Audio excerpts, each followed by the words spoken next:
industry. This milestone recognizes not just the culmination of tireless advocacy, but builds, a beginning of a new chapter in nursing specialization of cannabis nursing.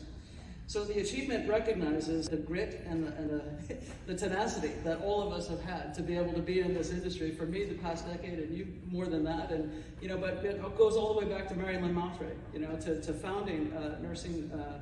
Patients Out of Time and American Cannabis Nursing Association, and all of the other past presidents. So Mary Lynn, we salute, Eileen, Carrie, Eloise, Llewellyn, Rachel, and Nicole. So thank you to all of them. And we also must recognize Heather Manisobel, Nurse Heather, in the Cannabis Nurses Network, for being that light for many in the cannabis nursing landscape. And so hats off to all of these ladies and all of the nurses that are working, all of us that have laid the groundwork